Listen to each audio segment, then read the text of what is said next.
Mara baada ya mwenyekiti wa Chama cha Demokrasia na Maendeleo Chadema Mheshimiwa Tundu Lissu kuhamishiwa kutoka gereza la Keko kwenda Ukonga, mwenyekiti wa Chama cha Demokrasia na Maendeleo Chadema kanda ya Pwani, Boniface Jacob maarufu kama Boniai, amekuwa mtu wa kwanza kumtembelea, kumjulia hali, na huku akieleza ya kuwa Mheshimiwa Lissu amehimiza wanachama na wafuasi wa Chadema kukubali kuyumbishwa, akitaka wazidi kupaza sauti kuhusu kampeni yao ya sasa ya No Reform No Election.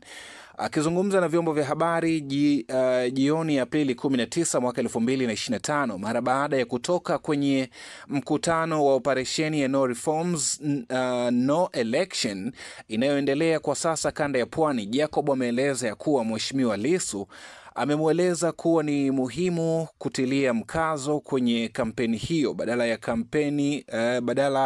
kampeni ya kutaka yeye kuachiliwa huru, akieleza kuwa huenda ni ajenda ya vyombo vya dola kutaka kunyamazisha kampeni yao ya kutaka mabadiliko ya mifumo ya uchaguzi na sheria zake zisizo na usawa. Ni kinukuu kile ambacho alikizungumza Boniface Jacob wakati akizungumza na vyombo vya habari Aprili 19 mwaka 2025. Jacob amesema ya kwamba mwenyekiti yupo vizuri, fit, lakini anasema kampeni ya No Reforms No Election kanda ya Pwani iendelee, na anasema mpaka sasa kampeni hiyo bado ipo kwenye njia sahihi.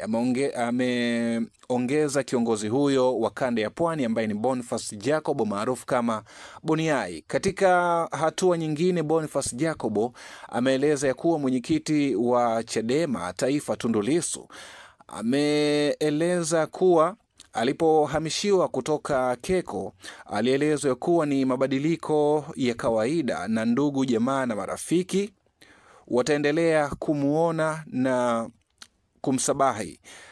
Badala yake imekuwa tofauti, kwani viongozi wenzake, wanachama na ndugu zake wamekuwa wakizuiwa kwenda kumsabahi tangu alipohamishiwa gereza la Keko. Hii ni taarifa ambayo ilitolewa na mwenyekiti wa Chadema kanda ya Pwani ambaye ni meya wa zamani wa Ubungo, Boniface Jacob maarufu kama Boniai. Alitoa taarifa hii Aprili 19 mwaka 2025 wakati akizungumza na vyombo vya habari baada ya mkutano wake wa kampeni yao ama operation ya kampeni ya No Reforms No Election kwa ukanda wa Pwani. Hii ni Dream TV, usahau kusubscribe, kulike na kucomment na kushirikisha taarifa hii kwa ndugu jamaa na marafiki. Asante kwa kuendelea kutufuatilia, lakini pia tufuate kupitia Instagram page yetu ya TZ